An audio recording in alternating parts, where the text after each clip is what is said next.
Décideurs engagés, l'émission TV de l'Hémicycle qui révèle les décideurs et nous permet de comprendre ce qui, chaque jour, leur donne envie de se battre et de réussir.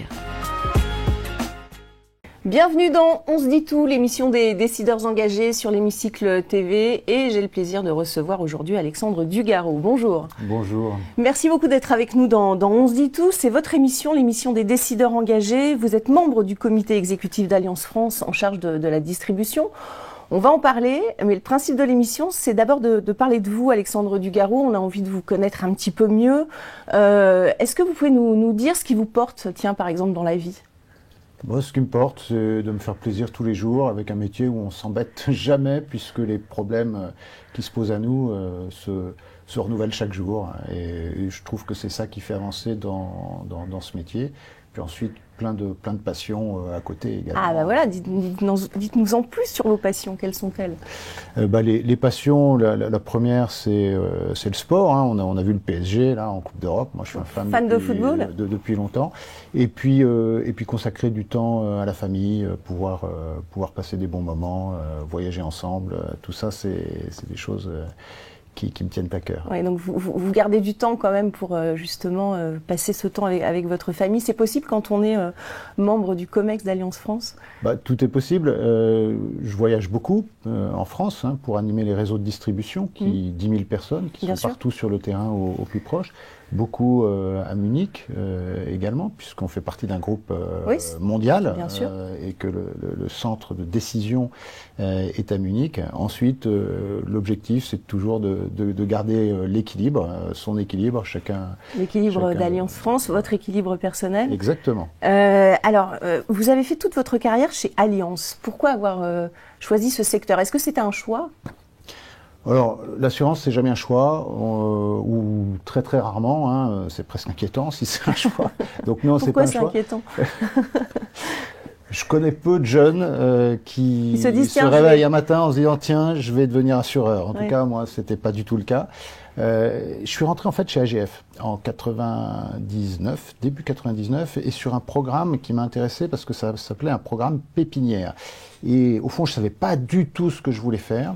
Et j'avais vu que dans la banque et dans l'assurance, on proposait des cursus de 3 fois 4 mois où on découvrait du marketing, de la finance, de l'actuariat. Et donc, au fond, chez AGF, j'ai fait ce cursus-là. Ça vous a plu ? Et ça m'a plu.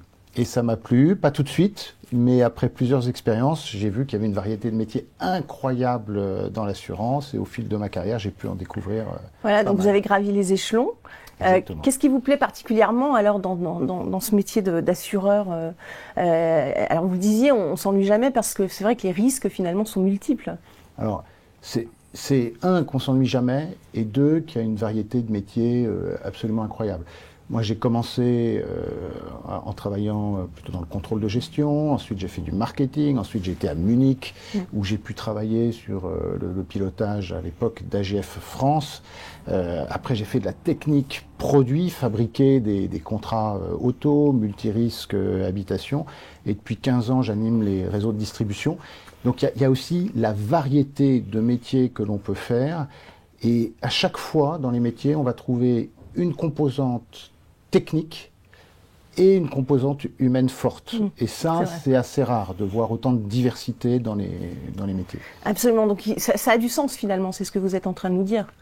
Complètement. Ça a du sens, et c'est pas un mot en l'air, c'est un sens profond, assez complexe, parce qu'au fond, on touche des primes aujourd'hui pour payer des sinistres demain, donc on est dans un cycle économique complètement inversé, où d'habitude je reçois le produit, je paye tout de suite. Là, c'est complètement l'inverse. Donc il y a une grande complexité, une grande humanité dans ce métier. Alors on va faire un petit bilan d'Alliance France. Quel bilan vous faites justement de la distribution sur le marché des particuliers et sur le marché des professionnels ? Alors, c'est une distribution qui aujourd'hui se polarise avec beaucoup de digital, de plus en plus de digital. Vous et moi, on achète beaucoup avec notre portable, mais on n'est pas les seuls, c'est l'ensemble des Français. Et donc, il faut être présent sur le marché du digital et de ce que j'appelle les leads, tous les prospects qui cherchent par Internet. Et puis, un besoin de conseil qui n'a jamais été aussi grand, parce qu'on ne sait plus trop ce qu'on achète.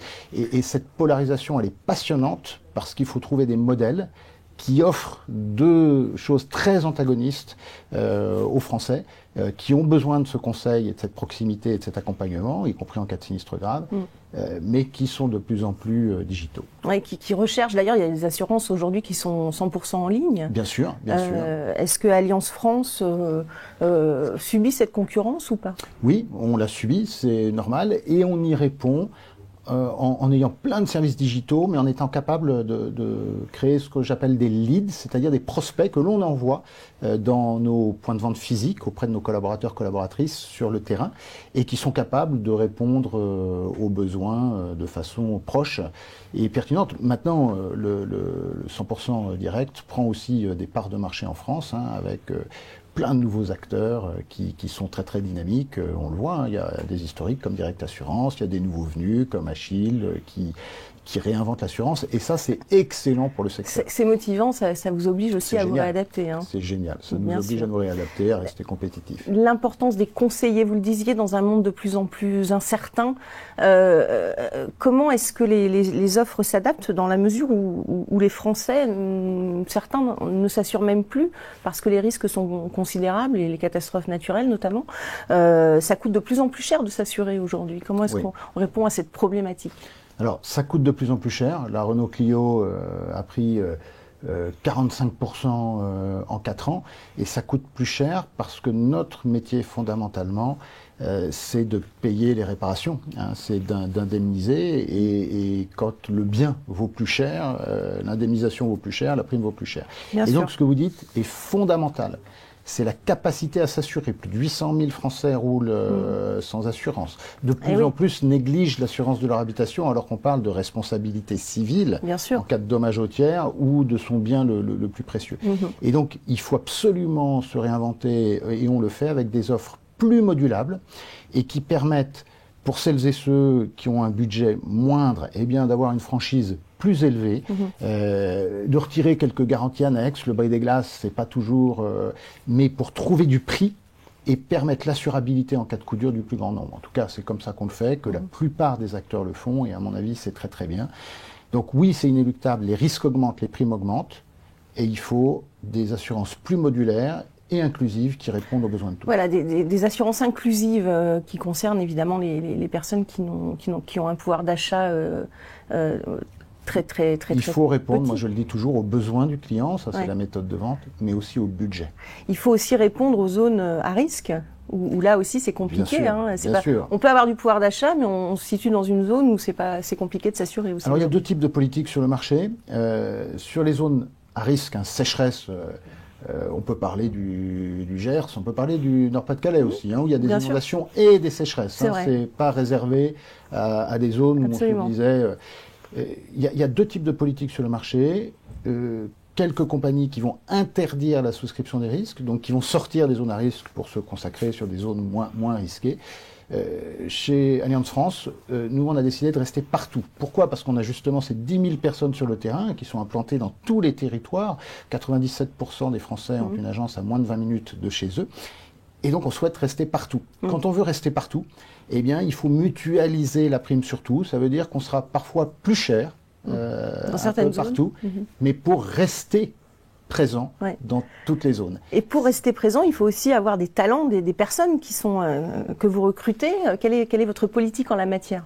Alors, on a deux types de réseaux. On a des réseaux salariés sur les assurances de personnes, la vie, donc c'est des conseillers de la compagnie qui sont capables de vous faire un bilan patrimonial et de vous préconiser les meilleures solutions. Et on a des agents qui sont des entrepreneurs autonomes à qui on confie un portefeuille et qui vont le développer dans le temps. On a 2000 agents et 2000 salariés sur le terrain. Et puis les 2000 agents ont eux-mêmes 6000 collaborateurs, collaboratrices.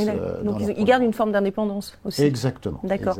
Est-ce qu'il y a autant d'hommes que de femmes dans le métier de l'assurance ? Alors, au niveau des agents généraux, conseillers ? Il y a de plus en plus de femmes. On est aujourd'hui à 35% de femmes.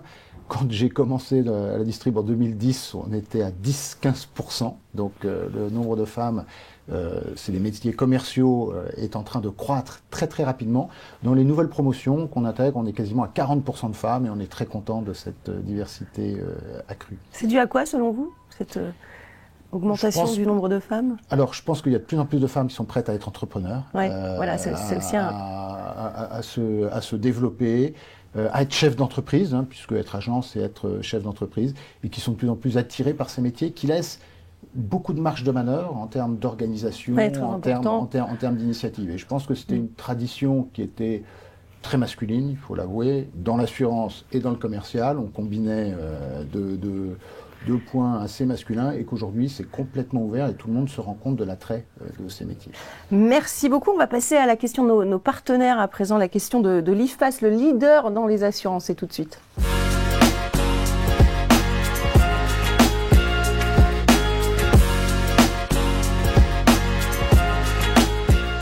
La question de l'IFPAS, leader dans la formation en assurance, celle que vous avez choisie, Alexandre Dugaro, c'est celle-ci. Quelles sont les valeurs qui vous représentent le plus et comment se traduisent-elles concrètement? Moi, j'ai une valeur très simple que j'aime beaucoup et que je répète sans arrêt, c'est ne jamais rien lâcher sur les fondamentaux. Dans tous les métiers complexes, et alors dans l'assurance, on a énormément de problématiques nouvelles et de problématiques complexes. Et moi, je pense toujours aux fondamentaux.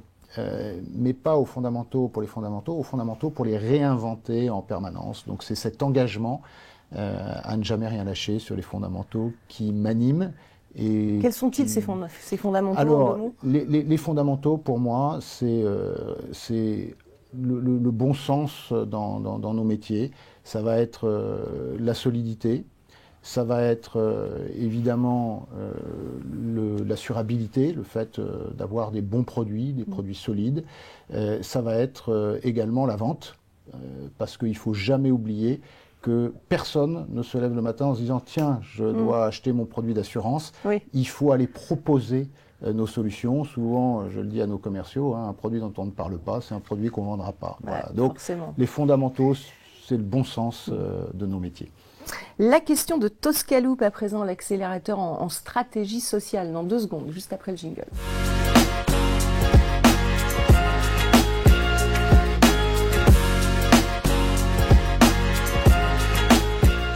La question de Toscaloup. Quel est selon vous le principal enjeu social auquel votre secteur doit faire face aujourd'hui? Le principal enjeu social, c'est de rester proche et humain. La digitalisation, elle va prendre de plus en plus de place, mais vous avez des personnes âgées, vous avez des personnes à moindre revenu, vous l'avez cité tout à l'heure, qui ont encore plus besoin de s'assurer que celles et ceux qui ont largement les moyens et l'éducation de s'assurer par Internet, de comparer et d'aller chercher le meilleur prix. Et donc la clé, c'est de rester pour moi partout, sur l'ensemble des territoires, outre-mer, métropole, auprès des plus proches. Et je vais vous donner un exemple. Dans nos agences, on a un service d'aide à l'élaboration d'une carte grise pour celles et ceux qui ne savent pas utiliser les outils. Et donc vous pouvez entrer dans une agence Allianz, on vous aidera à réaliser votre carte grise. Accessoirement, on pourra vous offrez un service supplémentaire. Un devis auto. Exactement. Et c'est cette proximité, cet humain, ces services, pour moi, il est très important qu'il reste présent dans l'assurance à l'heure où elle se digitalise. Bien sûr, alors c'est important. Est-ce que l'intelligence artificielle est intégrée aussi de plus en plus dans votre façon de vendre l'assurance? Alors de plus en plus, l'intelligence artificielle vient par exemple, un exemple très concret, remplacer les guides de souscription. Vous savez, en assurance, il y a plein de règles, donc il y avait des guides qui faisaient 500 pages. Aujourd'hui, écrit tout petit, compliqué. Aujourd'hui, vous posez une question. Est-ce que je peux assurer mon conjoint sur cette voiture? Donc c'est plus rapide. En quelques clics, on vous donne une réponse compréhensible. C'est dédié à nos équipes. Bientôt, ce sera présent sur nos sites pour les assurer, pour leur répondre également de façon claire et distincte, ce qu'on reproche du reste fréquemment aux assureurs. Il faut toujours voir les petits interlignes. Ou comment... Et de façon engageante. Voilà. La complexité pour l'instant, et c'est normal, c'est d'avoir une IA qui engage la compagnie. Et c'est ce sur quoi on travaille. Merci Alexandre Dugaro. C'est vous qui allez poser les questions à présent, puisque c'est l'heure de la question de l'hémicycle tout de suite.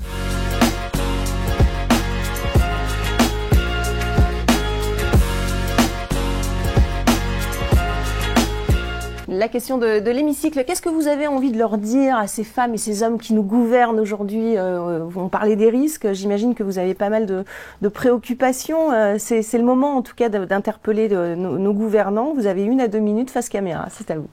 Déjà, bravo à eux, parce qu'ils ont des grosses responsabilités. Et ma question, pour exprimer ma question, je vais partir du système CatNat. Le système CatNat, c'est un système en France qui permet, via la CCR, de couvrir les événements de pointe, inondations notamment, sécheresse, quand l'État le décide, décrète un arrêté CatNat, eh bien ça permet de partager la charge entre l'assureur et la CCR. Et moi, ma question, c'est, est-il possible, envisageable, de créer un tel système pour le risque émeute, notamment en Outre-mer, où on a vu que des événements terribles pouvaient dévaster une île comme la Nouvelle-Calédonie, faire beaucoup de dégâts aux Antilles, afin qu'un maximum d'assureurs restent présents. Pouvez-vous réfléchir à un système de garantie émeute qui soit symétrique du système de catastrophe naturelle? Merci beaucoup. Le message est passé, Alexandre Dugarreau. Merci beaucoup en tout cas d'avoir participé à notre émission. Merci pour vos engagements. Merci à vous pour votre fidélité. Et on se retrouve très très vite pour un prochain numéro de On se dit tout. Décideurs engagés, l'émission TV de l'hémicycle qui révèle les décideurs et nous permet de comprendre ce qui chaque jour leur donne envie de se battre et de réussir.